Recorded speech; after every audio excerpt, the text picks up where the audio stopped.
Noong una akong naging congressman, hindi pa na isang batas kung paano ang sistema para sa party list system. On election, sitting as National Board of Canvassers has proclaimed 51 party list groups as winners in this year's midterm elections. That is out of the 134 party list groups that vied for 8 seats at the House of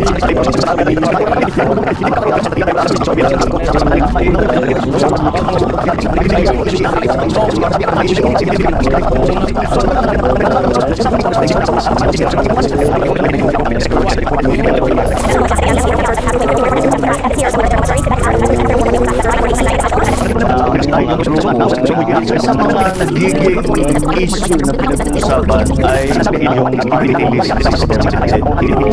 Ito ba ay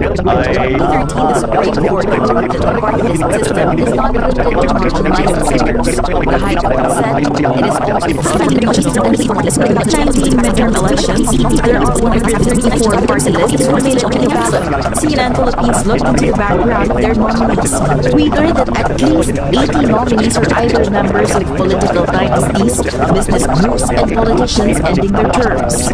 Of the 80, at least 50 belong to political families. noong una akong naging congressman, hindi pa na isang batas kung paano ang sistema para sa party list system. On election, sitting as National Board of Canvassers has proclaimed 51 party list groups as winners in this year's midterm elections.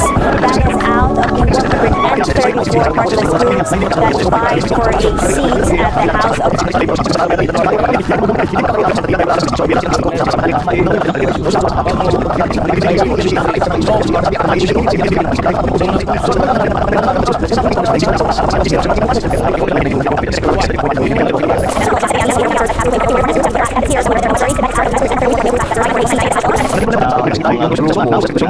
Sa mga nagiging issue na pinag-uusapan ay yung party list system natin.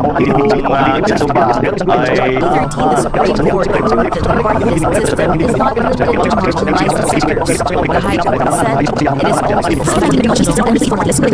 ay midterm elections, there are 134 party lists remaining on the ballot. CNN Philippines looked into the background of their nominees. We learned that at least 80 nominees are either members of political dynasties, business groups, and politicians ending their terms.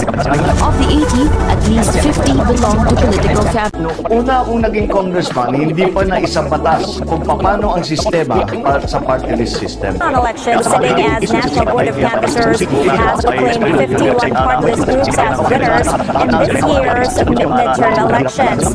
That is out of the 134 party list groups that vied for 8 seats at the House of midterm elections,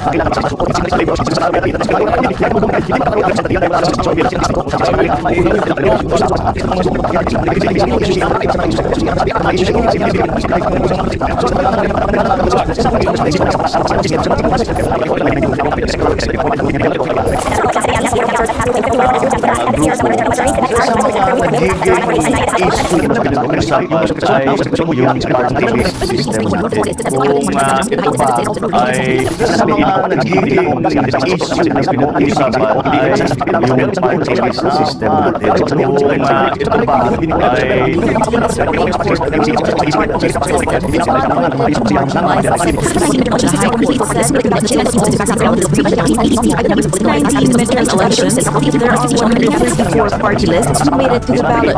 CNN Philippines looked into the background of their nominees. We learned that at least 80 nominees are either members of political dynasties, business groups, and politicians ending their terms.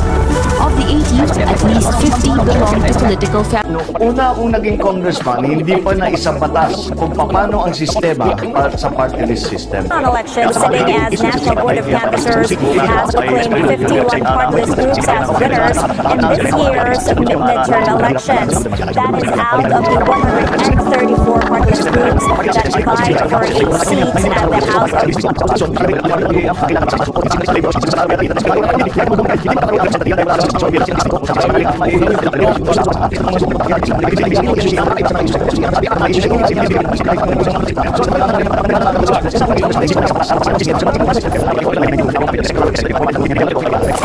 issue na pinag-uusapan ay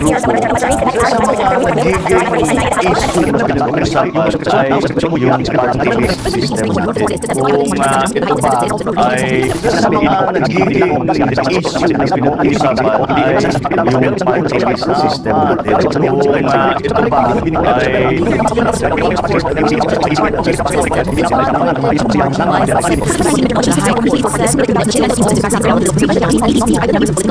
midterm elections, there are 154 party lists who made it to the ballot.